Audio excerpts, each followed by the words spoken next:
sannan layya ana yin ta da dabba ne mafi zaƙi, zaƙin nama, haka malamai suka ambata, don haka suka ce aka fi son a yi ta da rago. Hadaya kuma a wurin aikin hajji ita kuma ana son dabba ce mai yawan nama, don haka aka fi so a yi ta da raƙumi sannan saniya. Amma duk wadda take da nakasa a jikinta to ba a iya yi matukan nakasar ta bayyana, kamar ɗangeshi, kamar ƙafa ɗaya, kamar datsatsen bindi, datsatsen kunne, makanta ko dundumin da ya sa ragon in an sake shi ba zai iya tafiya ba saboda idan nashi baya gani sosai. An fi so a yi layya da rago ko kuma dabba wadda take da sirkin baki a jikinta, wato ba fari kar ba, ba kuma baki sitik ba, ba kuma jazawur ba. Ana son ya zama yana da sirki baki da fari ko fari da ainihin launin ruwan ƙasa jaja-jaja. Ina fata an gane. Yau so ake mutum ya yanka da kanshi, Allahumma sai in ba zai iya ba sai ya samu wani sai ya yanka mishi. Idan wannan dabba za ka yi kai da iyalanka ne, to yanzu hukuncin layya ya hau kanka kai da iyalanka. Wannan watan da aka shigo na watan Zulhijja, to ba za ka yi aski ba, ba za ka yi yankan kumba ba.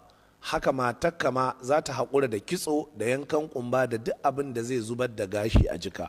Haka duk 'ya'yan gidan matuƙar wannan layya za ta shafe su gaba ɗaya, har sai an yanka wannan dabba ta layya.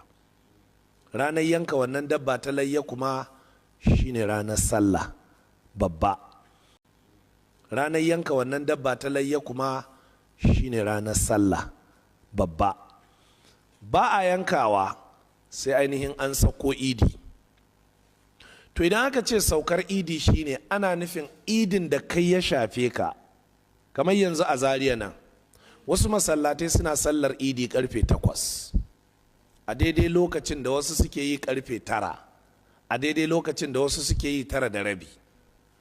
Idan har idin da kai kaje ya zama limamin ya sauka daga idin ya kuma yanka hadayar shi ko layyar shi, in ba shi da hali sai ya miƙe sanar da jama'a cewa Allah bai hore mishi ba, don haka jama'a sai su je su yanka. To babu laifi, kan ka dawo gida sai ka zo ka yanka. Hadisi ya zo cikin sunan al-kubra ta al-imam al-baihaqi cewa annabi sallallahu alaihi wa alihi sallama in ya dawo ana fara soya mishi hantar yana ci, sai dai wannan hadisi da'ifi ne. Wasu sun yi ta tambaya akan yaya matsayin wannan hadisi, yana da raunin isnadi. Saboda haka abin da ya sauƙaƙa na daga jikin layyar sai ka ci, ba lallai sai hanta ko ƙoda ko kuma wani abu muƙayyad ba. Ba a siyar da layya, amma ana ainihin wato iya ba da sadaka, ana iya bayar da kyauta. Sannan ba a aje naman layya a ce za a yi mishi ajiyar da sai lokacin ainihin takutaha, ma'ana kamar yadda al'ada ce a ƙasar Hausa, sai a aje wani ɓangare musamman bindin ragon layya, bindin ragon layya sai a aje shi sai lokacin watan ainihin al-muharram, wato watan cika ciki, sai a zo sai a abinci da shi, sai a ce yana da wata falala. Ba a yin wannan. Za ka iya soya naman layyarka, ka mishi suya mai kyau, ka aje shi a cikin man shi, cikin kakidi, kana ɗibowa lokaci-lokaci, kana ƙara ɗumamawa kana ci, sai ka ci shi har bayan wata 1 ko fiye da haka. Wannan ya halatta. Amma in a ce a aje shi har sai ya kai watan shara ko watan takuta ko watan almuharram, wannan ba daidai ba ne.